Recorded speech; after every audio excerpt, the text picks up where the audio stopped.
بسم اللہ الرحمن الرحیم رب اشرح لی صدری ویسر لی امری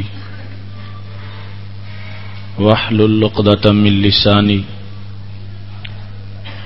یفقہوا قولی نحمدہ ونصلی ونسلم علی رسولہ الکریم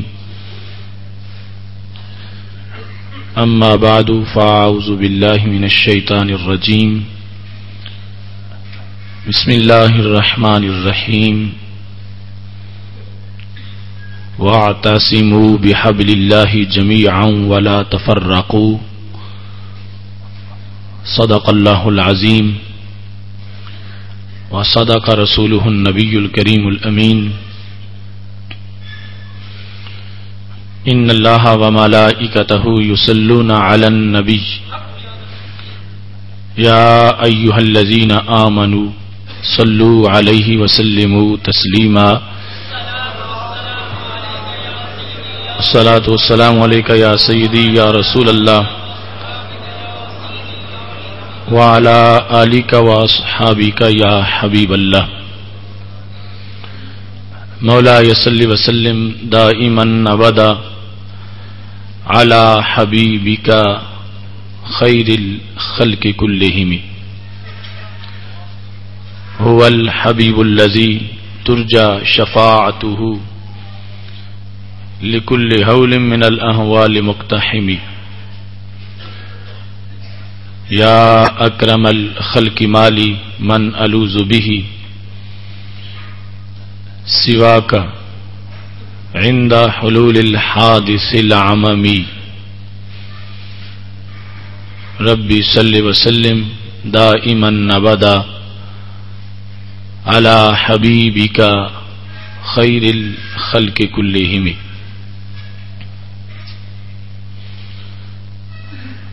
اللہ تبارک و تعالی جل جلالہ وعم نوالہ وَأَتَمَّ بُرْهَانُهُ وَأَعْظَمَ شَانُهُ کی حمد و ثنا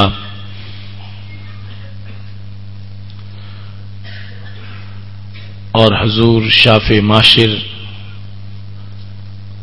مالک کوثر محبوب و دلبر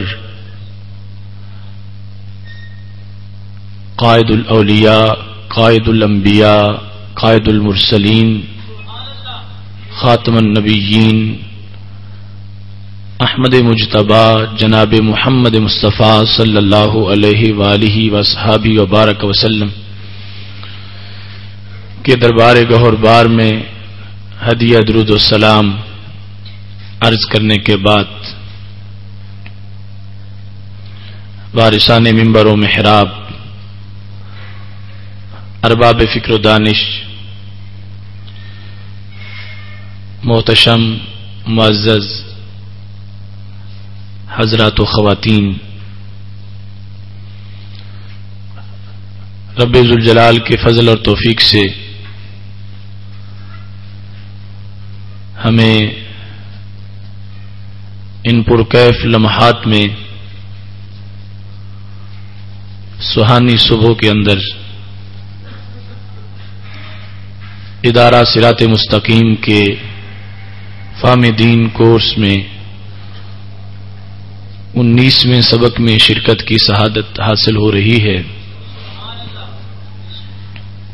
میری دعا ہے خالق کائنات جل جلالہ ہماری روزانہ کی یہ حاضری اور روزانہ کا یہ وظیفہ اپنے دربار میں قبول فرمائے، اور خالق کائنات جل جلالہ یہاں شرکت کرنے والے تمام حضرات کو اور خواتین کو اور بذریعہ انٹرنیٹ شرکت کرنے والے تمام احباب کو اپنے خصوصی فضل و کرم سے مالا مال فرمائے۔ ہماری آج کی گفتگو ہے اس موضوع پر ترک تقلید کی تباہ کاریاں۔ میری دعا ہے خالق کائنات جل جلالہ ہم سب کو قرآن و سنت کا فہم عطا فرمائے اور قرآن و سنت کے ابلاغ و تبلیغ اور اس پر عمل کی توفیق عطا فرمائے۔ میں نے قرآن مجید برہان رشید کی آیت کریمہ جو سورہ آل عمران کی آیت نمبر 103 ہے اس کی تلاوت کی ہے۔ خالق کائنات جل جلالہ ارشاد فرماتا ہے وَاعْتَصِمُوا بِحَبْلِ اللَّهِ جَمِيعًا وَلَا تَفَرَّقُوا and the fast hold the rope of Allah all together and be not divided among themselves۔ اللہ کی رسی کو مضبوطی سے پکڑ لو اور اس کے بعد آپس میں تفرقہ نہ کرو۔ دین متین وہ صراط مستقیم ہے کہ جس کی وجہ سے بندے کو خالق کائنات جل جلالہ کے دربار تک رسائی ملتی ہے اور ایک انسان خالق کائنات جل جلالہ کے دربار کا اور اس کی بارگاہ کا مقرب بن جاتا ہے۔ حبل اللہ سے مراد مفسرین نے مختلف معنی لیے ہیں۔ حبل اللہ قرآن بھی ہے، سنت بھی ہے، سارا دین اللہ کی رسی ہے۔ اس سلسلہ میں امام طحطاوی نے در مختار کے حاشیہ میں جو معنی بیان کیا وہ تقریباً تمام معنی کا جامع ہے۔ رسی میں مختلف چیزوں کو اکٹھا کیا جاتا ہے اور ان کا وجود یکجا محسوس ہوتا ہے۔ تو وہ فرماتے ہیں اللہ کی رسی سے مراد قرآن و سنت کی روشنی میں جو فقہ کا بہت بڑا ذخیرہ امت کو میسر آیا ہے، خالق کائنات جل جلالہ اس کے بارے میں فرما رہا ہے وَاعْتَصِمُوا بِحَبْلِ اللَّهِ جَمِيعًا وَلَا تَفَرَّقُوا التمسک بما بینہ الفقہاء التمسک بما بینہ الفقہاء من العلوم کہ فقہاء نے مہارت حاصل کرنے کے بعد قرآن مجید کی آیات اور احادیث نبوی کو ملا کر جو تشریحات کی ہیں وہ سارے کی ساری اللہ کی رسی ہے اور اس کی پھر تقلید کرنا، اس کو ماننا، یہ اس رسی کو پکڑنا ہے۔ تو خالق کائنات جل جلالہ امت مسلمہ پر یہ لازم کر رہا ہے کہ قرآن و سنت کو اس انداز میں مانو کہ اس کی فقاہت تمہارے سامنے ہو اور اس کے بعد اپنا تعلق بھرپور پوری زندگی اس کے ساتھ رکھو۔ جو لوگ اور جو فقہاء اور ائمہ تمہیں قرآن و سنت کی تعلیم تمہاری وقت کی ضرورت کے مطابق اور آئندہ حالات کے لحاظ سے دینے والے ہیں اور ان کے ساتھ کسی طرح کا کوئی اختلاف نہ کرو۔ ترک تقلید اور اس کی تباہ کاریاں، اس موضوع کو سننے سے پہلے ہمیں ابتدا میں یہ جاننا پڑے گا کہ وہ تقلید کیا چیز ہے اور اس کا دائرہ کار کہاں تک ہے اور اس کی شرعی حیثیت کیا ہے۔ پھر پتہ چلے گا کہ اس کو ترک کرنے سے خرابی کیا لازم آئے گی۔ تو قرآن و سنت میں احکام دو طرح کے ہیں۔ ایک وہ احکام ہیں کہ جو بالکل بدی ہیں، واضح ہیں، ان کا بیان قرآن مجید میں اور سنت میں واضح طور پر ہے، تو ایسے احکام میں کسی طرح کی تقلید کی کوئی ضرورت نہیں ہوتی۔ مثال کے طور پر نماز کی فرضیت ہے، تو اب اس میں آپ کہیں کہ ہم کسی کی تقلید کرتے ہوئے اس کو 5 مانتے ہیں، تو نہیں، یہ وہ امور ہیں کہ جن کے اندر تقلید چلتی نہیں، براہ راست قرآن و سنت میں ایسا واضح لکھا ہوا ہے۔ لہذا روزے کی فرضیت، نماز کی فرضیت، حج کی فرضیت، یہ وہ چیزیں ہیں کہ جن کے اندر تقلید مؤثر نہیں ہوتی اور جائز نہیں ہوتی، ان کو تقلید کے بغیر ہی مانا جاتا ہے اور تقلید کی ضرورت ہی نہیں ہوتی۔ دوسری طرف وہ احکام ہیں کہ جن کا واضح بیان قرآن و سنت میں نہیں ہے، تو ایسے احکام کے اندر کسی نہ کسی امام کی تقلید کی جاتی ہے۔ اب یہاں سے یہ بھی ذہن میں پکا بٹھا لینا چاہیے کہ جو لوگ یہ شورش برپا کرتے ہیں کہ دیکھو قرآن مجید جب موجود ہے تو تم قرآن کو چھوڑ کے پھر کسی امام کے پیچھے چلتے ہو، تو ان کے سامنے اس موقف کو واضح کر دیجئے کہ جو احکام قرآن و سنت میں بدیع طور پر موجود ہیں، ہم ان میں کسی کی تقلید کرتے ہی نہیں، اور ان میں براہ راست قرآن و سنت سے ہی ان احکام کو مانا جاتا ہے۔ اب نماز کی فرضیت اس لیے نہیں کہ امام اعظم ابو حنیفہ رحمۃ اللہ علیہ نے کہا کہ فرض ہے تو ہم اس کو فرض مانتے ہیں،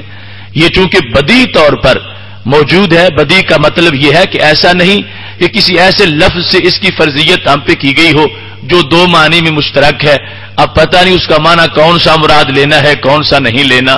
یا اس میں ترجیح کس کو دینی ہے یا کس کو نہیں دینی، یا تاریخ کے لحاظ سے اس میں ناسخ اور منسوخ کی حیثیت کیا ہے، ایسی کوئی بھی چیز درمیان میں موجود نہیں۔ جن امور کو، احکام کو بدیع طور پر بیان کیا گیا ہے، ان میں ہم تقلید کرتے ہی نہیں کسی کی، یہ جائے کہ ہم پہ کوئی اعتراض کرے کہ تم نے ان چیزوں میں کسی کو اپنا امام بنایا ہوا ہے، تو ایسے تمام امور پر ہمارے ہاں کوئی تقلید نہیں ہوتی۔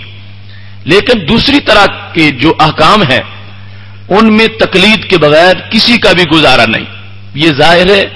اور یہ علیحدہ بات ہے کہ کچھ کرتے ہیں اور مانتے بھی ہیں، اور کچھ کرتے ہیں لیکن چھپاتے بھی ہیں۔ تو دوسری طرح کے احکام، مثال کے طور پر قرآن مجید برہان رشید میں مطلقہ کا حکم جب بیان کیا گیا کہ جس عورت کو طلاق ہو جائے تو اس کی عدت کا حکم سورہ بقرہ کی آیت نمبر 228 میں ہے، والمطلقات یتربصن بانفسہن ثلاثۃ قروء، وہ عورتیں جن کو طلاق ہو جائے وہ اپنے آپ کو روک کے رکھیں، یعنی طلاق کے بعد آگے ابھی شادی نہ کریں۔ کتنی دیر تک؟ ثلاثۃ قروء، 3 قر۔ اب قروء جو ہے یہ قر کی جمع ہے، قر ان کی جمع ہے قروء، اور قر جو ہے وہ حیض پر بھی بولا جاتا ہے اور طور پر بھی بولا جاتا ہے، اور یہ دونوں چیزیں آپس میں متضاد ہیں۔ ماہواری کے دن ان کے حکم اور ہیں اور طہارت کے دن ان کے احکام اور ہیں۔ لفظ ایک ہے لیکن معنی 2 ہیں۔ ایک ہی لفظ کے 2 معنی، جب ایک لفظ بنیادی طور پر دونوں کے لیے ہی وضع کیا گیا ہو تو اس لفظ کو ان معنی کے درمیان مشترک سمجھا جاتا ہے۔ لفظ کو جب واضح نے بنایا تھا تو دونوں معنی سامنے تھے، یہ نہیں ہے کہ ایک معنی حقیقی ہے اور دوسرا مجازی ہے، دونوں ہی معنی حقیقی ہیں۔ تو جب ایک لفظ کے 2 معنی ہیں اور دونوں ہی حقیقی ہیں اور دونوں میں فرق زمین و آسمان کا ہے، ایک ہے حیض، دوسرا ہے طور۔ اگر حیض والا معنی ہوگا تو مطلب یہ ہوگا کہ جس کو طلاق ہوئی وہ اپنے آپ کو 3 حیض تک روک کے رکھے، اور اگر طور کا ہوگا تو مطلب یہ ہوگا کہ 3 طور تک اپنے آپ کو روک کے رکھے، اور دونوں کے تقاضے میں آپس میں فرق آ جائے گا۔ تو اب لفظ ایک ہے، اس کے معنی 2 ہیں۔ اگرچہ یہ مسئلہ لکھا ہوا آیت قرآن میں ہے، لیکن چونکہ لفظ کے 2 معنی ہیں، دونوں کا وضع کے لحاظ سے دونوں معنی کا ساتھ اس کا ایک جیسا لفظ کا تعلق ہے، تو ہمیں اب کوئی ترجیح چاہیے کہ جس سے پتہ چلے کہ اس سے مراد حیض ہے، طہر نہیں، تو اس ترجیح کے اندر امام کی تقلید کی جاتی ہے کہ ہم سے وہ لوگ بہتر جانتے تھے اور ان کے علوم زیادہ تھے، قرآن و سنت پر مہارت زیادہ تھی اور معرفت اور ادراک زیادہ تھا، لہذا اب ان دو معنی میں سے ایک کو معین کرنے کے لیے کہ جن کے لیے لفظ ایک ہی قرآن مجید میں استعمال ہو گیا، اب کسی امام کی تقلید کرنا پڑے گی. تو یہ وہ مقام ہے کہ جہاں پر تقلید کے بغیر گزارا نہیں ہوگا. وہ احکام اور ہیں کہ جہاں پر تقلید کرنا جائز ہی نہیں ہمارے نزدیک بھی، اور اس کے اندر وہ بدیہی طور پر جو قرآن و سنت میں موجود ہے. لیکن یہ جو ایک مثال میں نے دی، ایسے سینکڑوں مواقع ہیں کہ جہاں وہ مسئلہ اگرچہ قرآن مجید میں ہے، اگرچہ سنت میں ہے، لیکن اس کی حتمی حیثیت تک پہنچنے کے لیے ہمیں کسی رہنما کی ضرورت ہے کہ جس کا قریب ترین علم کے ساتھ رابطہ اور بارگاہ نبوت سے تعلق ہمارے مقابلے میں بہت قریب ہے. وہ جس وقت ایک معنی کو ترجیح دے دیں گے دلائل کی روشنی میں، ہم ان سے دلیل پوچھے بغیر ہی ان کی بات کو مان لیں گے، اس کو تقلید کہا جاتا ہے. اب یہ دو طرح کی احکام کی نوعیت تھی. ان میں سے تقلید کا دائرہ کار پہلے احکام کے ساتھ نہیں، دوسرے قسم کے احکام کے ساتھ ہے، اور اس کے لحاظ سے کوئی ایسی عقلی طور پر یا منطقی طور پر رکاوٹ نہیں ہے اور نہ ہی کوئی قباحت ہے، اس واسطے کہ جس وقت انسان کو خود اس کے پاس ایسے ذرائع نہیں ہے تو دونوں میں سے ایک کو ترجیح دینے کے لیے اس کو امام کی تقلید کرنا پڑے گی. تقلید کی تعریف لغوی طور پر تقلید کا معنی ہوتا ہے ہار پہنانا. ابن نجیم نے تقلید کی تعریف کی ہے التقلید العمل بقول من ليس قوله احدى الحجج بلا حجت منها. تقلید یہ ہے کہ اس ذات کے قول پر عمل کر لینا جو نہ تو اللہ کی ذات ہے اور نہ ہی رسول اکرم صلی اللہ علیہ وسلم کی ذات ہے اور نہ ہی وہ قول اجماع امت کے لحاظ سے ہے. ان تینوں سے ہٹ کر وہ ایک علیحدہ ذات ہے اور ایک علیحدہ قول ہے،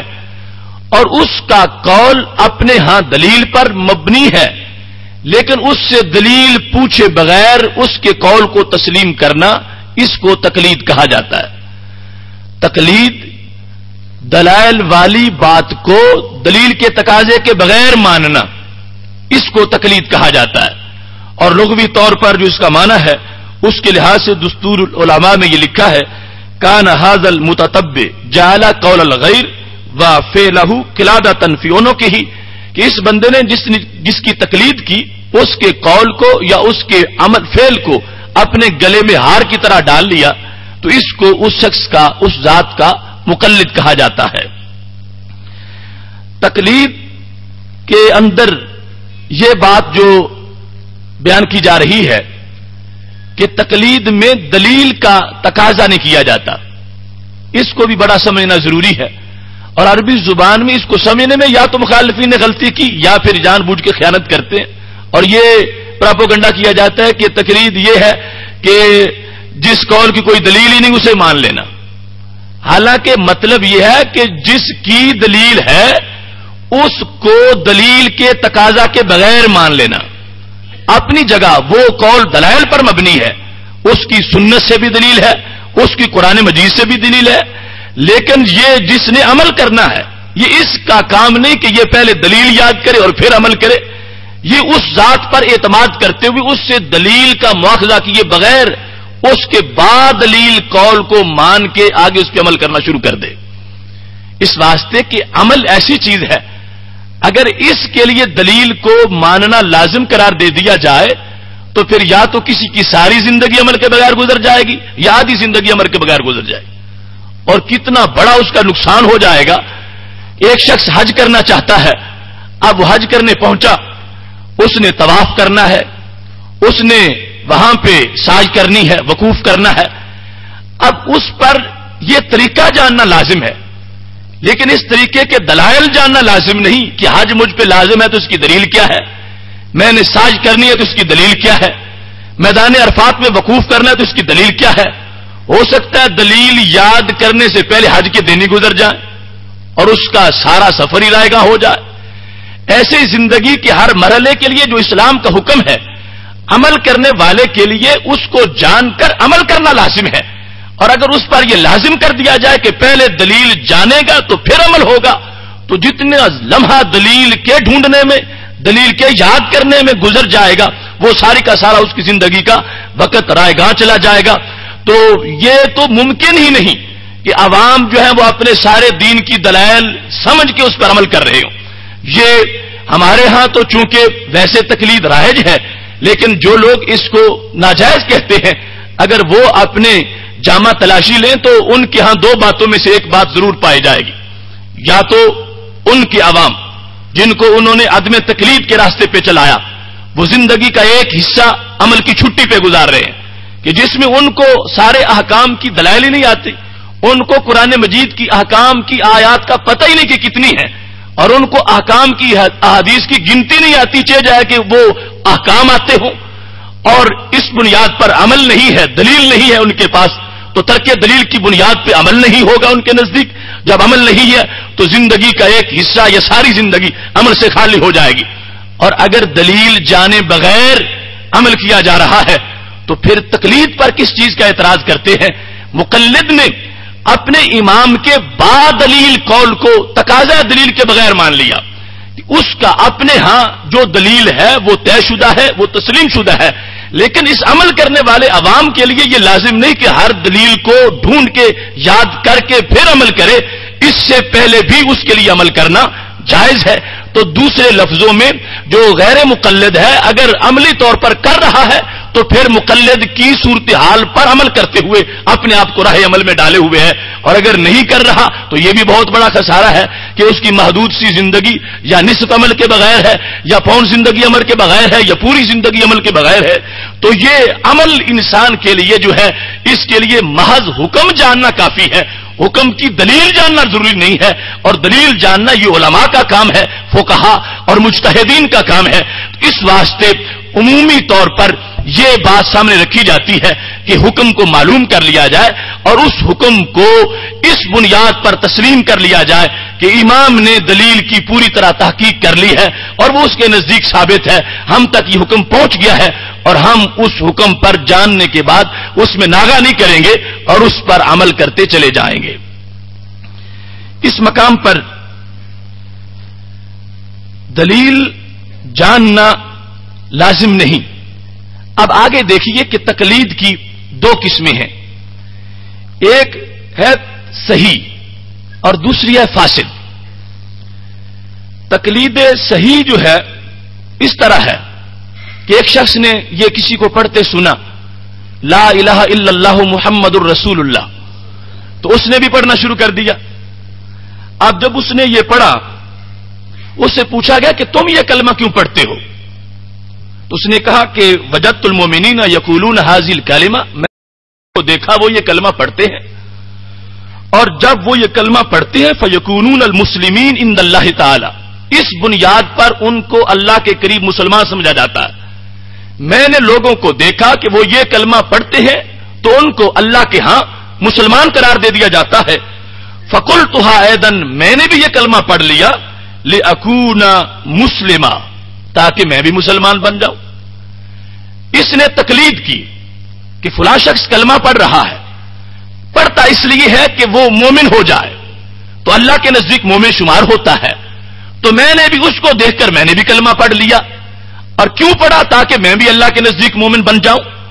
تو یہ تقلید ہے جو کہ صحیح تقلید ہے، جس میں اس نے پوری صورتحال کو سامنے رکھ لیا،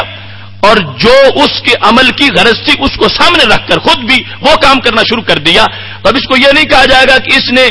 خواہ کسی کے پیچھے لگ کے یہ کلمہ پڑھا ہے تو یہ غیر معتبر ہو جائے، نہیں، یہ معتبر ہوگا۔ تو جب اسلام کی بنیاد کے اندر تقلید جائز ہے اور وہ مؤثر ہوتی ہے، تو اسلام کی فروعات پر عمل کرنے کے لحاظ سے تقلید کو غیر مستند کیسے قرار دیا جا سکتا ہے؟ آغاز اسلام کے اندر جب کسی کو دیکھ کر کلمہ پڑھا اس بنیاد پر کہ وہ پڑھ کے مومن ہوا تو میں پڑھ کے میں بھی مومن ہو جاتا ہوں، اس پر اس نے تقلید کر لی اور اس کو محمود قرار دیا گیا، اس بنیاد پر اس کو مومن قرار دیا گیا۔ تو یہ آغاز میں تقلید کا جب ایسا حسین منظر موجود ہے تو اختتام تر اور زندگی کے انجام تک جو شعبہ جات درمیان میں آئیں گے، جن کا تعلق اصول دین کے ساتھ نہیں ہوگا بلکہ فروع کے ساتھ ہوگا، ان کے اندر بندے کو ہر حال میں تقلید کرنا پڑے گی۔ دوسری حیثیت ہے تقلید فاسد کی۔ وہ کیا ہے کہ کسی نے کلمہ پڑھا کسی کو دیکھ کر، تو کہتا ہے، پوچھا گیا تم نے کلمہ کیوں پڑھا؟ تو کہنے لگا قلت ما قالوا، جو انہوں نے کہا وہ میں نے بھی کہہ دیا، ولا ادری ما ہی، اور یہ میں نہیں جانتا کہ یہ کلمہ ہے کیا۔ وہ کلمہ پڑھ رہے تھے میں نے بھی پڑھ دیا، اور یہ میں نہیں جانتا کہ یہ کلمہ ہے کیا۔ اس کے لحاظ سے جس وقت اس نے بولا تو اب یہ تقلید جو ہے یہ فاسد ہے، اس بنیاد پر کہ اس کو جب اللہ کی معرفت ہی نہیں ہوگی کہ لا الہ الا اللہ میں اللہ کا جو ذکر ہو رہا ہے یہ اللہ کس ذات کا نام ہے، اور خود اقرار کر رہا لا ادری ما ہی، میں نہیں جانتا کہ یہ ہے کیا، میں یہ نہیں جانتا اور میں نے یہ پڑھ لیا وہ پڑھ رہے تھے، تو یہ تقلید جو ہے یہ فاسد ہوگی۔ اس بنیاد پر وہ مومن قرار نہیں پائے گا اور اس کو مسلمان نہیں کہہ سکیں گے۔ تو ہم جس تقلید کے دائی ہیں وہ تقلید صحیح ہے، اور وہ تقلید فروع کے اندر ہے، اور اس تقلید کے لحاظ سے پھر بھی آگے دو قسمیں ہیں، ایک ہے تقلید محمود اور ایک ہے تقلید مذموم۔ محمود وہ ہے کہ جس کی شریعت میں تعریف کی گئی ہے، اور مذموم وہ ہے کہ جس کی شریعت میں مذمت کی گئی ہے۔ قرآن مجید میں بار بار یہ آیا ہے کہ جس وقت مشرکین مکہ کو یہ کہا جاتا تھا کہ آؤ تم کلمہ پڑھ لو اور داخل ہو جاؤ اسلام میں، سورہ المائدہ میں ہے آیت نمبر 104، وَإِذَا قِيلَ لَهُمْ تَعَالَوْا إِلَىٰ مَا أَنزَلَ اللَّهُ وَإِلَى الرَّسُولِ قَالُوا حَسْبُنَا مَا وَجَدْنَا عَلَيْهِ آبَاءَنَا، کہ جب ان کو کہا جائے کہ آ جاؤ تم ادھر اللہ کی طرف آ جاؤ، اللہ تعالیٰ کی طرف اور اللہ تعالیٰ کے رسول صلی اللہ علیہ وسلم کی طرف، تو کیا کہتے ہیں؟ حسبنا ما وجدنا علیہ آباءنا، جس طریقے پر ہم نے اپنے آبا کو پایا وہی ہمارے لیے کافی ہے، ہمیں قرآن کی ضرورت نہیں، ہمیں سنت کی ضرورت نہیں، ہمیں اللہ تعالیٰ کی طرف جانے کی ضرورت نہیں، ہمیں رسول اکرم صلی اللہ علیہ وسلم کی طرف جانے کی ضرورت نہیں، حسبنا ما وجدنا علیہ آباءنا۔ تو یہ بھی لوگ ایک قسم کی تقلید کر رہے ہیں، لیکن ان کی مذمت کی گئی، ان کا رد کیا گیا کہ یہ تمہارا قول درست نہیں ہے، تمہارے آبا کے پاس وہ دکھوں کا علاج کہاں ہے جو تمہارے رب کے پاس موجود ہے اور تمہارے رسول اکرم صلی اللہ علیہ وسلم کے پاس ہے، تم اس شرک سے نکلو اور اسلام کے اندر داخل ہو جاؤ۔ ان کو ان کی اس طریقے کو جو وہ کہتے تھے جو آبا کا دین تھا وہ ہمارے لیے کافی ہے، اسی پر رہیں گے، اس تقلید کی مذمت کی گئی اور اس کا رد کیا گیا، اور ہم ہرگز ایسی تقلید کے لمبردار نہیں ہیں۔ یہ بھی کسی کا غلط پروپیگنڈا ہے، اگر وہ تقلید کے بارے میں ایسی آیات پڑھتا ہے تو یہ ہم خود اس کا رد کرتے ہیں۔ یہ تقلید مذموم ہے، 1% بھی ایسی تقلید جائز نہیں ہے، اس واسطے کہ جن کی تقلید کی جا رہی ہے وہ خود کفر میں ڈوبے ہوئے ہیں، وہ خود مشرک ہیں، ان کے پیچھے جانے والے کیسے بچ سکیں گے؟ ہم اس تقلید کے دائی ہیں کہ جس میں امام بھی صراط مستقیم پہ جا رہا ہے تو تقلید والے بھی صراط مستقیم پہ جا رہے ہیں، اور قرآن مجید برہان رشید کی آیات میں اس کا ذکر موجود ہے۔ حضرت یوسف علیہ السلام نے تقلید کا ذکر کیا تھا، اور سورہ یوسف کے اندر آیت نمبر 38 ہے۔ حضرت یوسف علیہ السلام سے جب پوچھا گیا کہ آپ اپنا موقف واضح کریں، آپ کس ملت پر ہیں، کیا کرنے والے ہیں؟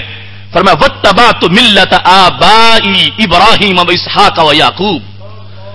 میں نے اتباع کی اپنے آبا کی ملت کی، باپ دادا کی ملت کی میں نے اتباع کی۔ وہ کون؟ فرمایا وہ حضرت ابراہیم علیہ السلام، حضرت اسحاق علیہ السلام، حضرت یعقوب علیہ السلام۔ اب یہاں بھی حوالہ باپ دادا کا دیا جا رہا ہے، لیکن یہ محمود ہے، یہ مذموم نہیں، اس کی کی گئی، اس کی شریعت نے تعریف کی ہے۔ آج ہمارے ہاں یک طرفہ ٹریفک چلتی ہے، مسلسل وہ آیات پڑھی جا رہی ہے مشرکین والی، اور باپ دادا کا حوالہ دے کر اس کو چشمہ ہم پہ کیا جا رہا ہے کہ دیکھو وہ باپ دادا کی بات کرتے تھے تو قرآن نے رد کیا، اور تم بھی کہتے ہو کہ یہ بات چونکہ حضرت داتا گنج بخش اجمیری نے کی ہے، یہ امام اعظم ابو حنیفہ نے کی ہے، اور یہ فلاں نے کی ہے، تو ہم اس کو ماننے والے ہیں۔ دیکھو باپ دادا کی بات کو ماننا تو قرآن مجید مسترد کر رہا ہے، تو کتنا بڑا ظلم ہے قرآن مجید کی آیات کے ساتھ۔ وہ بات ہے ان لوگوں کی جن کے باپ دادا بڑے ہیں اور جن کے آباء و اجداد کفر و شرک میں ہیں، آپ پچھلے بھی ادھر ہی چلے جائیں گے، لیکن جن کے آباء و اجداد یا جن کے پیش رو پہلے گزرے ہوئے صراط مستقیم کا مینار ہوں تو پچھلے جانے والے بھی صراط مستقیم کی چمک ضرور ہوں گے۔ اس واسطے فرمایا واتبعت ملت آبائی، میں نے بھی اپنے آبا کی ملت کی تقلید کی، ان کی اتباع کی، ان کے پیچھے چلا، اور اس کو واضح کر دیا کہ مطلقاً باپ دادا کی روش پہ چلنا یہ مطلقاً ناجائز نہیں ہے، مطلقاً یہ مذموم نہیں ہے، مطلقاً یہ کام برا نہیں ہے، یہ تب برا ہے کہ اگر باپ دادا برے ہیں، اگر وہ مشرک ہیں، وہ گمراہ ہیں تو ٹھیک ان کے پیچھے جانے کی قرآن مجید نے اجازت نہیں دی، لیکن اگر وہ اچھے ہیں تو قرآن کہتا واتبع سبیل من اناب الی، جو پہلے میری طرف جھک کے اللہ فرماتا ہے منزل تک پہنچ گئے ہیں، تم بھی پیچھے پیچھے چلو، تمہیں بھی میرا دربار نظر آ جائے گا۔ اب اس مقام پر رسول اکرم نور مجسم شفیع معظم صلی اللہ علیہ وسلم کے صحابہ کا نقطہ نظر اس انداز سے میں پورے مضمون کو بیان کرنا چاہتا ہوں کہ کوئی کسی جیس سے اعتراض کی گنجائش باقی نہ رہے، لیکن اس کے باوجود بھی اگر کسی کے ذہن میں ہوگا تو وہ بعد میں جواب دیں گے۔ آیت کریمہ میں خالق کائنات جل جلالہ ارشاد فرماتا ہے سورہ نساء کے اندر آیت نمبر 59 ہے، یا ایھا الذین آمنوا اطیعوا اللہ واطیعوا الرسول واولی الامر منکم، اے ایمان والو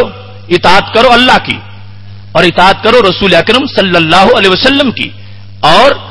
جو تم میں سے اولی الامر ہے، تین کی، لیکن یہ فرق واضح کر دیا کہ یہ تیسری اطاعت جو ہے یہ پہلی دو کے سائے میں ہے، کوئی مستقل نہیں ہے، اس واسطے پہلے دو بار اطیعوا بولا، اطیعوا اللہ و اطیعوا الرسول، تیسری باری اطیعوا نہیں بولا، عطف ڈال دیا وَأُولِي الْأَمْرِ مِنْكُمْ، اور جو تم میں سے اولی الامر ہے اس کی بھی اطاعت کرو۔ اب اللہ تعالیٰ اور رسول اکرم صلی اللہ علیہ وسلم کے بعد یہ تیسری ذات کون سی ہے؟ آج یہ بھی ایک نعرہ اٹھتا ہے بس اللہ کی اطاعت، رسول اکرم صلی اللہ علیہ وسلم کی اطاعت، اس کے سوا کوئی چیز نہیں اور ہم کچھ مانیں گے نہیں۔ تو جو یہ کہتا ہے ہم اور کوئی نہیں مانیں گے تو یہ اولی الامر کا لفظ وہ مان کیسے سکتا ہے؟ اس پر اس کا یقین کیسے ہوگا؟ اگر اس کو نہیں مانے گا تو قرآن کو کیسے مان سکے گا؟ خالق کائنات جل جلالہ تو تین اطاعتوں کا حکم دے رہا ہے، دو مستقل ہیں اور تیسری ان کے ضمن میں ہے، اطیعوا اللہ و اطیعوا الرسول و اولی الامر منکم، اطاعت کرو اللہ تعالیٰ کی، اطاعت کرو رسول اکرم صلی اللہ علیہ وسلم کی، اور اطاعت کرو اس ذات کی جو تم میں سے امر والی ذات ہے، نہ وہ اللہ کی ذات ہے اور نہ ہی رسول علیہ السلام کی ذات ہے، وہ تم میں سے ہی ایک امتی کی ذات ہے، لیکن وہ ذات اتنی بڑی ہے کہ خالق کائنات جل جلالہ نے اس کے کردار کو دیکھ کر اور علوم کو دیکھ کر اس کی اطاعت کو اپنی اطاعت قرار دے دیا ہے۔ اس مقام پر مفسر بارگاہ رسول سیدنا عبداللہ بن عباس رضی اللہ تعالی عنہما اور حضرت جابر بن عبداللہ رضی اللہ تعالی عنہ، حضرت امام مجاہد، حضرت امام حسن بصری رحمہم اللہ تعالی علیہم اجمعین سارے کہتے ہیں کہ اولی الامر جو ہے اس سے مراد ہے فقہا، وہ لوگ جنہوں نے قرآن و سنت میں درک حاصل کیا اور ایک مقام تک پہنچ گئے، مرتبہ اجتہاد تک پہنچے، تو خالق کائنات جل جلالہ فرما رہا ہے میری اطاعت کرو، میرے محبوب علیہ السلام کی اور ان کی اطاعت کرو۔ مطلب یہ ہے کہ حقیقت میں اطاعت جو ہے وہ سمٹ کے دو بن جائے گی اور دو پھر ایک بن جائے گی، لیکن تینوں کو بیان کر دیا کہ جہاں میں ابتدا میں بیان کر رہا ہوں جو احکام بدی طور پر ہیں وہاں تو کسی کی تقلید کی ضرورت نہیں، لیکن جہاں پر وہ ایسے سینکڑوں مواقع ہیں کہ پتہ ہی نہیں چلتا کہ دو معنی سے معنی کون سا مراد ہے، یا ہمارا جو نیا مسئلہ پیش ہو گیا یہ کس آیت کے زمرے میں آ رہا ہے اور اس کی دلیل کون سی چیز بن سکتی ہے، تو اس مقام پر جا کر وہ جو اولی الامر ہیں وہ مسئلہ حل کرتے ہیں اور ان کے حل کو شریعت مطہرہ نے پہلی دو اطاعتوں کے زیر سایہ قرار دے دیا ہے۔ اسی واسطے رسول اکرم نور مجسم شفیع معظم صلی اللہ علیہ وسلم فرما رہے ہیں اصحابی کالنجوم بِأَيِّهِمْ اقْتَدَيْتُمْ اهْتَدَيْتُمْ، میرے صحابہ سارے ہی ستاروں کی طرح ہیں، تم ان میں سے جس کی بھی اقتدا کرو گے ہدایت پا جاؤ گے۔ اب یہ بھی صحابہ کرام علیہم رضوان کی ذات نہ الوہیت والی ہے نہ رسالت والی ہے، ان کے بعد ہے، لیکن ہدایت میں ہادی مہدی بن گئے ہیں تو ان پر لازم کر دیا علیکم بسنتی و سنت الخلفاء الراشدین، لوگو تم پر میری سنت بھی لازم ہے، میرے خلفاء راشدین کی سنت بھی لازم ہے۔ اس پر عموم خصوص میں خلفاء کا ذکر کر دیا اور عموم میں تمام صحابہ کرام علیہم رضوان کا ذکر کر دیا. اب وہ ہدایت کے ستارے بنے ہیں. اب جو ان کی ہدایت کو مان کے چلے گا, یہ نہیں کہا جائے گا کہ اس نے کوئی نیا دین اختیار کر لیا اور یہ اللہ تعالیٰ اور رسول اللہ صلی اللہ علیہ وسلم سے ہٹ کے کسی کے پیچھے چل رہا ہے. نہیں, خود انہوں نے اس کے پیچھے چلایا ہے. لہذا صحابہ کرام علیہم رضوان کی اتباع کے اندر جو چیز اس کو حاصل ہوگی یہ بھی اولی الامر کا ایک حصہ ہے, اور اس کی وجہ سے خالق کائنات جل جلالہ اس بندے کو اپنی رضا کا حصول عطا فرمائے گا. یہاں پر یہ بات بڑی قابل غور ہے. لوگ یہ بھی پوچھتے ہیں کہ صحابہ کیا تقلید کرتے تھے یا نہیں کرتے تھے, وہ اس وقت حنفی تھے, مالکی تھے, حنبلی تھے, شافعی تھے, ان کی حیثیت کیا تھی؟ تو میرے بھائیوں, بلا خوف تردید یہ کہتا ہوں کہ صحابہ کرام علیہم رضوان میں دو طرح کے لوگ تھے. ایک وہ تھے جو مقام اجتہاد پر فائز تھے, وہ مجتہد تھے, اور دوسرے وہ تھے جو مقلد تھے. صحابہ میں بھی مجتہد بھی تھے, مقلد بھی تھے. اور صورتحال یہ تھی کہ ابن قیم نے یہ بیان کیا ہے اعلام الموقعین کے اندر اور دوسرے مقام پر کہ صحابہ کرام علیہم رضوان میں سے 149 اصحاب فتویٰ تھے. 149 اصحاب, اگرچہ ان میں سے ہر شخص ہی ہم سے تو کروڑ درجہ بہتر ہے, اور ان کا علم جو ہے ان کے مقابلے میں ہمارا بڑے سے بڑا عالم دین بھی اس کی کوئی حیثیت نہیں ہے, لیکن آخر ان میں بھی درجات تھے. ان میں سے 149 جو ہے وہ اصحاب فتویٰ ہیں. اب جب وہ اس اصحاب فتویٰ ہیں تو مطلب یہ بنا کہ باقی سارے ان کی مانتے ہیں, ورنہ اصحاب فتویٰ ہونے کا جب ان سے کوئی فتویٰ پوچھتا نہ تو وہ اصحاب فتویٰ بنتے کیسے؟ تو پوچھتا وہ ہے جو پوچھ کے عمل کرے گا. 149 ان میں سے اصحاب فتویٰ ہیں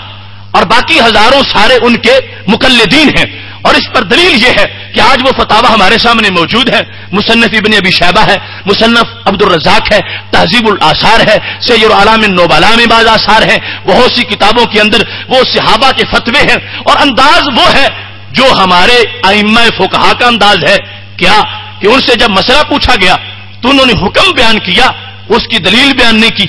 تو پتا کیا چلا کہ مجھ سے پوچھنے والے صحابی, میں نے جو مسئلہ بیان کیا تم پر دلیل جاننا لازم نہیں, حکم جاننا لازم ہے. تو صحابہ کرام علیہم رضوان اپنے مفتیوں سے فتویٰ پوچھ رہے ہیں. 149 مفتی صحابہ کے جب فتویٰ دیتے ہیں تو دیتے ہوئے اس انداز میں دیتے ہیں جیسے مقلد کو سمجھایا جاتا ہے. ان کو ساتھ دلیل کا بیان نہیں کرتے بلکہ صرف حکم بیان کرتے ہیں, اور حکم سن کر صحابی مان جاتے ہیں اور عمل کرنا شروع کر دیتے ہیں. جب ایک صحابی جو خود ہدایت کے ستارے ہیں وہ دوسرے صحابی مجتہد کی تقلید کرتے وقت وہ دلیل نہیں پوچھتے, دلیل کے بغیر آنکھیں بند کر کے ان کے پیچھے چل کے عمل کرتے ہیں تو ہدایت کے رہنما بنتے ہیں. تو ہم ایسا کریں گے تو اس میں کون سی قباحت موجود ہوگی؟ 149 اصحاب فتویٰ ہیں اور ان کے فتاوی ہزاروں کی تعداد میں ہمارے پاس موجود ہیں. اور انداز وہ ہے جو فقہا کا انداز ہے, بعد والے فقہا کا, کہ دلیل نہیں بیان کی, مسئلہ بیان کیا ہے, حکم بیان کیا ہے. اور اگر جاننا لازم ہوتا عمل کرنے والے کے لیے, جس طرح کہ آج کچھ لوگوں نے موقف اپنا لیا ہے, تو چاہیے تھا کہ ہر فتویٰ میں حکم کی ساتھ قرآن سے دلیل ہوتی, پھر سنت سے دلیل ہوتی, پھر صحابی مانتے اور کہتے اب تم نے تقاضے پورے کر لیے ہیں, اب ہم اس پہ عمل کریں گے. مگر قربان جاؤں ایمان صحابہ پہ, انہوں نے اپنے اماموں کی بات آنکھیں بند کر کے مان لی ہے کہ یہ ان پر ہے, انہوں نے تحقیق کر لی ہے, لہذا یہ جب تحقیق کر چکے ہیں تو ہمیں اب دلیل کے مطالبہ کی ضرورت ہی نہیں ہے. اس انداز میں اللہ اور رسول علیہ السلام کے علاوہ کسی ذات کے قول کو بغیر دلیل کے مان جانا, اسے ہی تقلید کہا جاتا ہے. اب اس میں صحابہ کرام علیہم رضوان میں چونکہ یہ 149 لوگ ہیں اور پھر ہر ایک کے کچھ نہ کچھ ماننے والے ہیں, تو اس واسطے واضح طور پر یہ صورتحال نہ بنی جس طرح کے بعد میں مالکی, حنبلی, شافعی کہلوایا گیا. چونکہ اس وقت اصحاب فتویٰ اور مجتہدین جو بیان کرنے والے ہیں وہ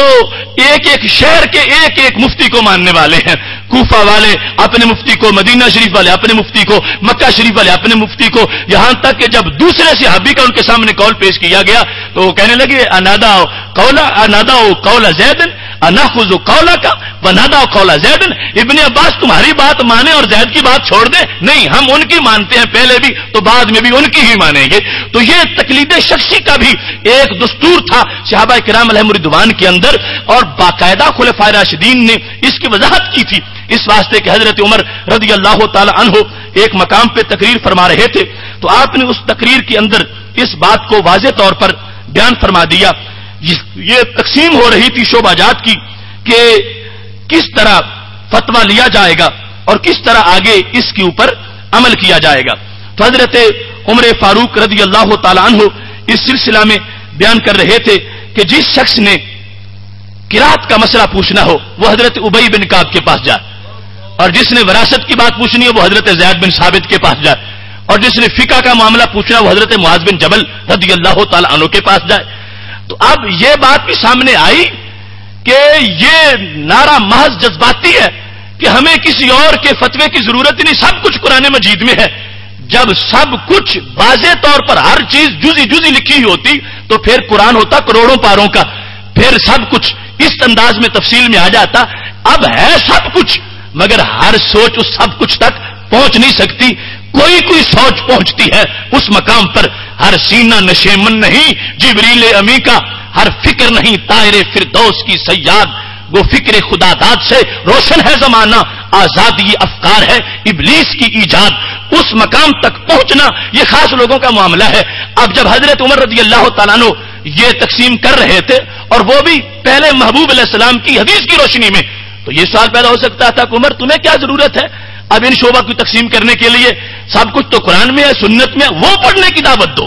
کیوں لوگوں کو معاذ بن جبل کی دہلیز پہ بھیجتے ہو، اور کیوں لوگوں کو حضرت زید بن ثابت کے پاس بھیج رہے ہو، اور کیوں لوگوں کو حضرت ابی بن کعب رضی اللہ تعالی عنہ کی طرف بھیجتے ہو؟ ان کو قرآن و سنت کی طرف بھیجو، وہ بہتر جانتے ہیں اور بتا رہے ہیں کہ ان کی طرف بھیجنا یہ قرآن و سنت کی طرف ہی بھیجنا ہے، کہ جو ان کے پاس پہنچیں گے وہ قرآن و سنت کی وضاحت کر دیں گے، اور اگر سن کے عمل نہیں کرنا تھا تو جانے کی ضرورت ہی کوئی نہیں تھی۔ تو پتہ چلا وہ جاتے بھی تھے، پوچھتے بھی تھے، اور پوچھ کر اس پہ عمل کر کے تقلید کا اس بات بھی فرما رہے تھے۔ اب اس مقام پر رسول اکرم نور مجسم شفیع معظم صلی اللہ علیہ وسلم کی ایک حدیث شریف عرض کر کے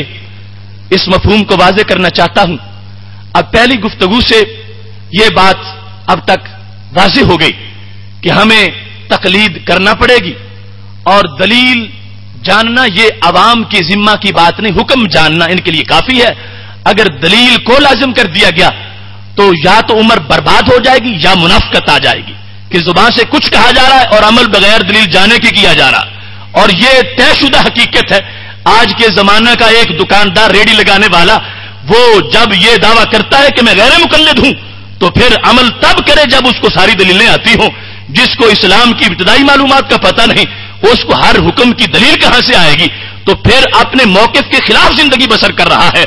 لیکن یہ اہل حق ہیں کہ جن کو وہ شروع سے روشنی ملی ہے، عوام کے لیے یہ کافی ہے، اپنی بات وہ جان لیں، حکم جان لیں، اگر دلیل نہیں بھی آتی پھر بھی عمل صحیح ہوگا، اگر جانیں گے تو یہ ایک شوق ہوگا، آگے بڑھیں گے، لیکن عمل کی صحت کے لیے ان کا محض اس حکم کو جان لینا کافی ہوگا۔ اب میں ایسی حدیث پیش کرتا ہوں کہ جو میں نے کہا کہ امام کی ضرورت ہے حدیث کو سمجھنے کے لیے، اصل میں یہ پہنچاتے قرآن و سنت کی طرف ہی ہے اور کہیں نہیں لے جاتے۔ ہم اس لیے ان کو مانتے ہیں کہ ان کی اقتداء میں بندہ قرآن و سنت کی حقیقی تعلیم تک پہنچ جاتا ہے، ورنہ صرف لفظ پڑھ لینے سے اور صرف سند کو دیکھ لینے سے بندہ لفظوں کے ہیر پھیر میں تو رہ سکتا ہے مگر حقیقت نگر میں کبھی بھی نہیں پہنچ سکتا۔ اب دیکھیے حدیث شریف حضرت ابو سعید خدری رضی اللہ تعالیٰ عنہ روایت کرتے ہیں اور سند کے لحاظ سے بالکل صحیح حدیث ہے۔ کیا ہے کہ نبی اکرم صلی اللہ علیہ وسلم کان یتودع من بیر بدا، مدینہ شریف کا ایک کنواں تھا، اس سے آپ وضو کرتے تھے۔ وہ کنواں ایسا تھا کہ جس میں کبھی گندگی بھی پڑ جاتی تھی۔ فقیل یا رسول اللہ صلی اللہ علیہ وسلم انہ تلقى فیہ الجیف والمحائض، اس کنویں میں تو مردہ کتے بھی کبھی گرے ہوئے ہوتے ہیں اور کبھی اس میں حیض والے کپڑے بھی گرے ہوئے ہوتے ہیں،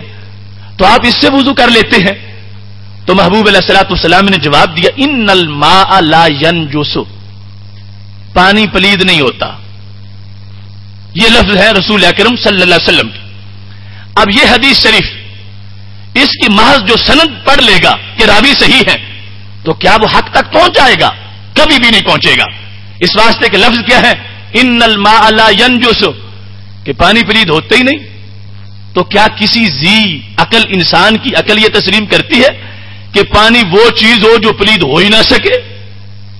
ان الماء لا ينجس، واضح ترجمہ ہے کہ پانی پلید نہیں ہوتا۔ تو کیا اس سے یہ مراد ہے کہ جو کچھ بھی پانی سے ہو جائے وہ پلید ہوتا ہی نہیں؟ اس میں اتنی گندگی پڑی ہو پھر بھی چونکہ پانی چیز ہی ایسی ہے جو پلید ہی نہیں ہوتا، یہ کیسے ہو سکے گا؟ جبکہ ادھر میرے محبوب علیہ السلام تو فرماتے ہیں اگر گھڑے میں کتا منہ ڈال گیا تو اس کو 7 مرتبہ ڈھیلا رگڑ کے صاف کرو، پھر وہ صاف ہوگا، ورنہ صاف نہیں ہوگا۔ تو گھڑا یا برتن پلید کیسے ہوا اگر پانی پلید نہیں ہوا؟ تو پہلے پانی کو پلید مانا جائے گا، اس کی وجہ سے وہ پانی جس گھڑے سے لگا ہوا ہے وہ پلید مانا جائے گا۔ اور رسول اکرم نور مجسم شفیع معظم صلی اللہ علیہ وسلم کی درجنوں احادیث ہیں اس بارے میں کہ جس میں پانی کے پلید ہونے پر اس کے احکام بیان کیے ہیں۔ تو اگر پلید ہوتا ہی نہیں تو احکام بیان کرنے کی ضرورت کیا تھی؟ کنویں میں اگر کبوتر مر جائے تو اتنے ڈول نکالو، بلی مر جائے تو اتنے ڈول نکالو۔ اگر پانی پلید ہونے والی چیز ہی نہیں تو پھر اس کو پاک کرنے کا مطلب کیا ہے؟ تو پتہ چلا حدیث کو صحیح ماننے کے لیے بہت کچھ دیکھنا پڑے گا۔ سند بھی بڑی لازم ہے،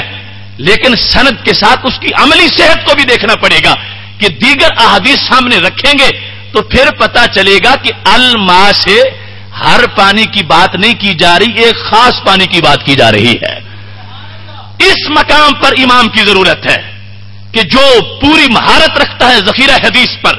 ساری احادیث کو سامنے رکھتا ہے اور پھر معنی درمیان سے نکال کے سپرد کر دیتا ہے کہ لوگوں گمراہ نہ ہو جانا کہ حدیث کے لفظ رٹ لو کہ پانی پلید ہوتا ہی نہیں، جو کچھ ہو جائے اتنے کلو اس میں گندگی پڑی ہو وہ پلید ہوتا ہی نہیں چونکہ حدیث کے لفظ ہے۔ نہیں، یہ مجتہد کی شان ہے کہ وہ حدیث کا صحیح معنی بیان کر کے بتا دے گا کہ صرف سند نہ دیکھو، صرف الفاظ نہ دیکھو، پورے ذخیرہ حدیث کو دیکھو تو پھر پتہ چل جائے گا کہ اس حدیث کا مطلب کیا ہے۔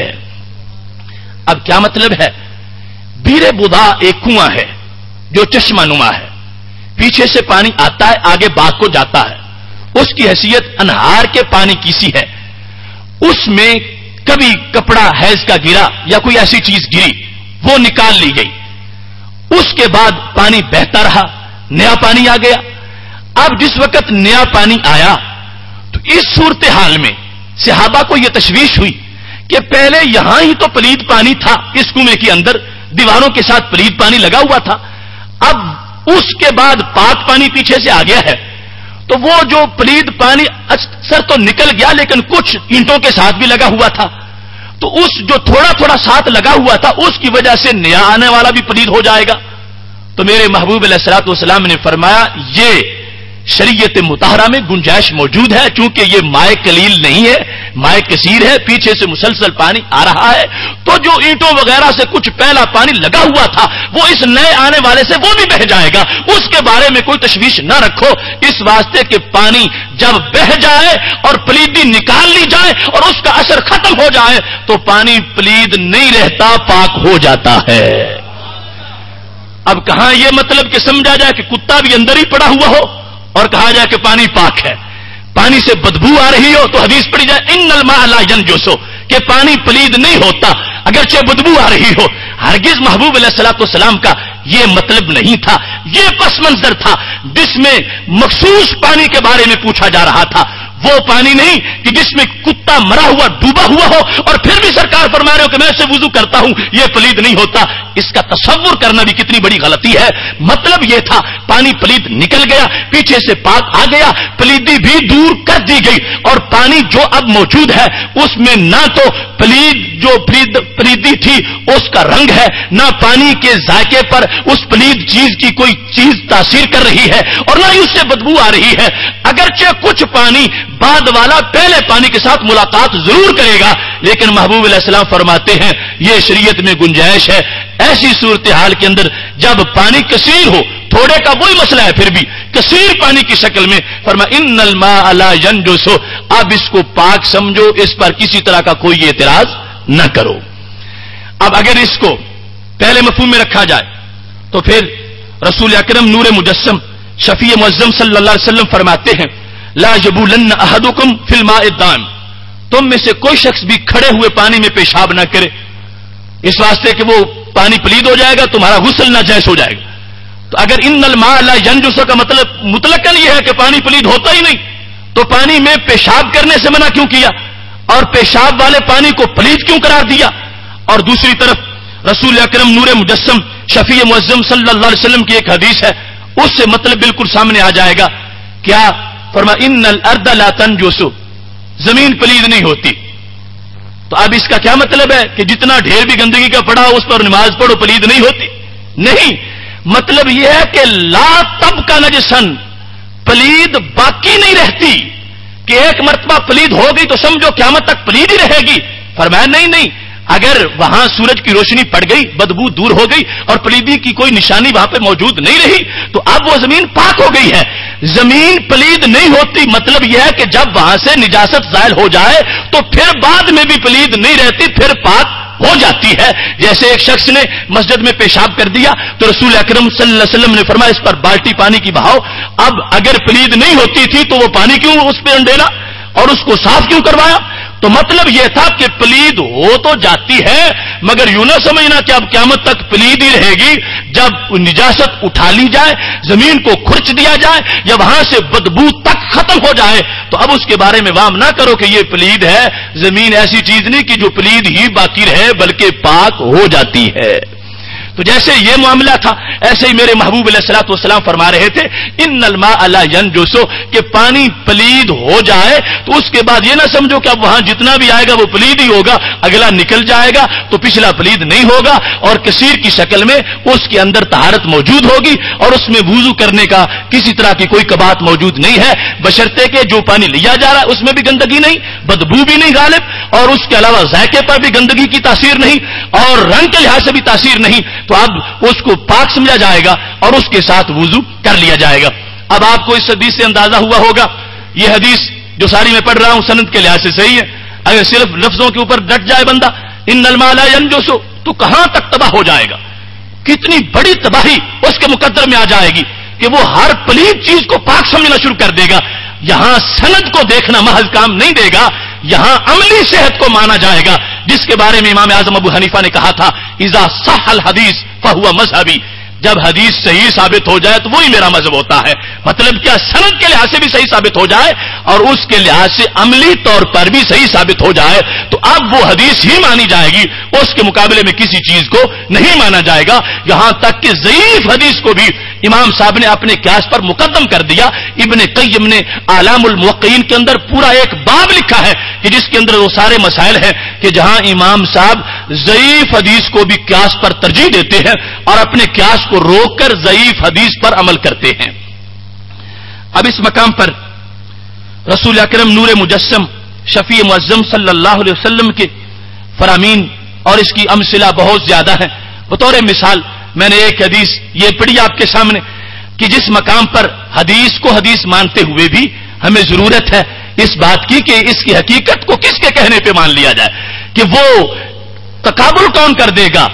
اس طرح سارے علوم کو ملا کے نتیجہ کون نکالے گا اور روح کون نکال کے دے گا. یہ ایک زمانہ تو تھا حدیثیں اکٹھی ہو رہی تھی اور تطبیق اور ان کو سامنے رکھ کر سب سے ایک ہی بات نکالنا یہ مجتہد کی شان ہے, اور یہ احسان ہے اس کا کہ اب امتی کے لیے, اس مقلد کے لیے اگر خود ایک نماز کا مسئلہ تحقیق کے ایک بعد اس کو پڑھنا پڑتا کہ میں پورے نماز کے مسائل کی دلیل جانوں تو 60-70 سال کا ہو جاتا، پھر اختلافات یاد کرتا، پھر نماز پڑھنا شروع کرتا، عمر گزر جاتی اور خائب و خاسر ہو جاتا۔ یہ راہ تقلید ہے کہ جس نے بندے کو مختصر وقت میں عمل کی لائن کے قابل بنا دیا ہے۔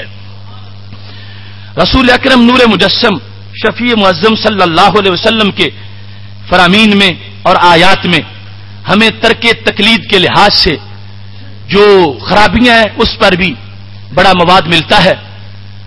قالوا لو كنا نسمع او نعقل ما كنا في اصحاب السعير، جہنمیوں سے جب پوچھا جائے گا جو ہم جہنمی کیسے بنے، لو كنا نسمع او نعقل، کہنے لگے اگر ہم سن لیتے یا سمجھ لیتے تو ہم جہنمی نہ بنتے، کیوں بن گئے؟ حضرت شاہ عبد العزیز محدث دہلوی رحمۃ اللہ علیہ اس مقام پر تفسیر عزیزے میں لکھتے ہیں کہ ویسے تو ایک ہی بات کافی تھی، نسمعو سن لیتے، ناقلو سمجھ لیتے، ایک لفظ ہی آ جاتا کافی تھا۔ تو کہتے اصل میں باتیں دو ہو رہی ہیں، نسمعو کسی کی سن کے تقلید کر لیتے، ناقلو خود یہ صلاحیت ہوتی کہ ہم خود سوچ لیتے، ہم نہ خود اجتہاد تک پہنچے اور نہ ہی ہم نے کسی کی تقلید کی، نتیجہ یہ نکلا کہ ہم گرتے گرتے اس مقام تک پہنچ گئے کہ جس سے آگے اور کوئی خسران کی وادی نہیں ہے۔ انسان جب راہ تقلید سے تھوڑا سا ہٹتا ہے، آغاز میں کچھ اچھا ہے، ہٹتے ہٹتے ہٹتے وہاں تک پہنچتا ہے کہ اس سے زیادہ آگے کوئی گہرا جہنم کا گڑھا ہی نہیں ہے۔ تجربہ کے اندر آپ نے دیکھا کہ جو لوگ راہ تقلید سے ہٹے، وہ مرزا غلام احمد قادیانی ہو یا غلام احمد پرویز ہو، یہ غیر تقلید کے درخت پہ لگنے والے کانٹے ہیں۔ کیا انجام ہوا؟ آگے پٹکتے گئے، گرتے گئے اور آگے چلے گئے، اور جو راہ تقلید پہ رہا اس کے گرد پہرا تھا قرآن و سنت کی تعلیمات کا اور اپنے ائمہ کا، وہ بدستور اپنی صحت پر قائم رہے۔ اور یہ جو لو کنا نسمع او ناقلو، یہ انداز ہے مرزا قادیانی وغیرہ جیسے لوگوں کا، جو چھوڑ کے بڑے خطرہ ہے کہ چلتے چلتے مرتد ہو جائیں گے، اور مرتد ہونے سے ایسی دہلیز تک پہنچ جائیں گے جہاں سوائے ہلاکت کی اور چیز موجود نہیں ہوگی۔ اور حدیث صحیح میں جو بخاری اور مسلم دونوں میں ہے کہ جس وقت قبر کے اندر امتحان ہوتا ہے تو وہاں پر جب رسول اکرم صلی اللہ علیہ وسلم کے بارے میں پوچھا جائے گا، ایک شخص کا جواب یہ ہوگا لا ادری، ہاں لا ادری، میں نہیں جانتا، میں نہیں جانتا۔ اب رسول اکرم صلی اللہ علیہ وسلم فرماتے ہیں جب وہ یہ جواب دے گا تو فرشتے اس کو ماریں گے۔ لا دریتا ولا تلیتا، بخاری و مسلم میں ہے، لا دریتا تو نے خود آپ بھی غور نہ کیا، ولا تلیتا اور کسی غور کرنے والے کی تقلید بھی تم نے نہ کی،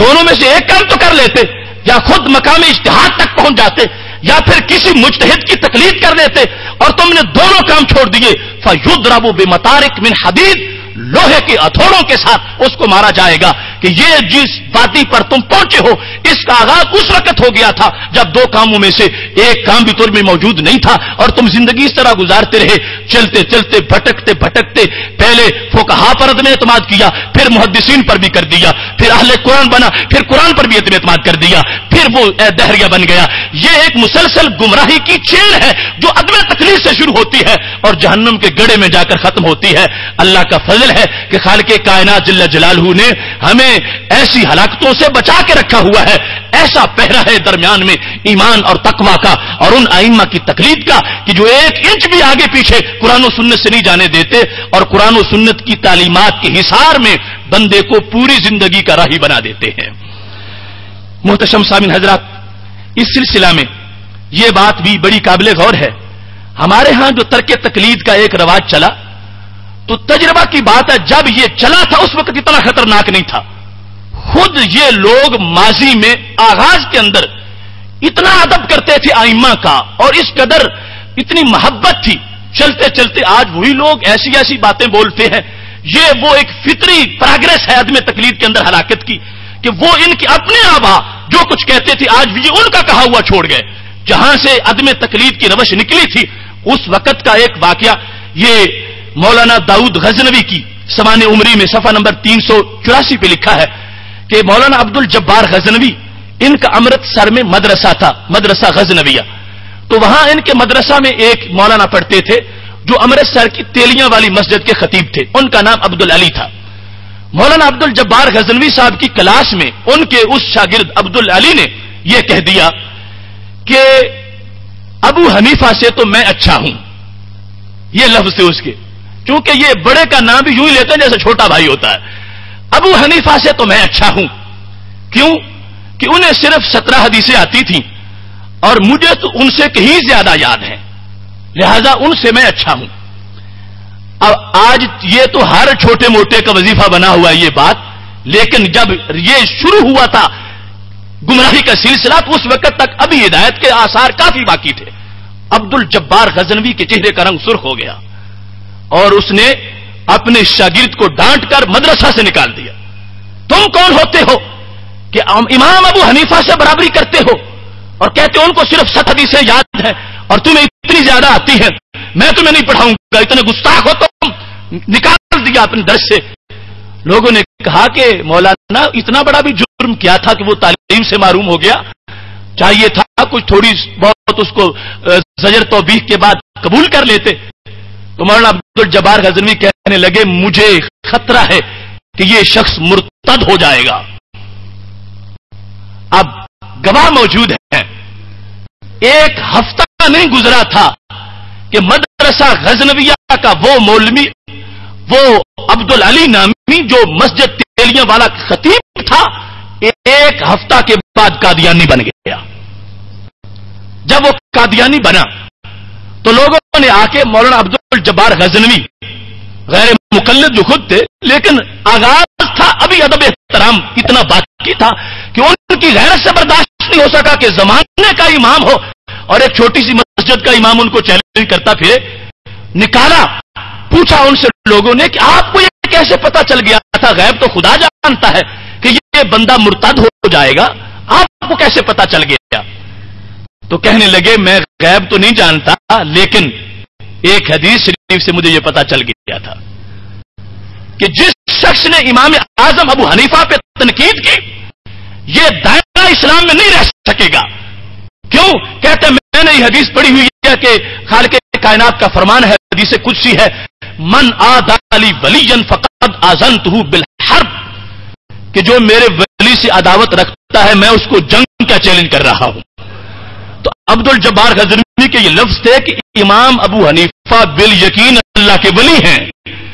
اور اس بندے نے ان کی توہین کی ہے،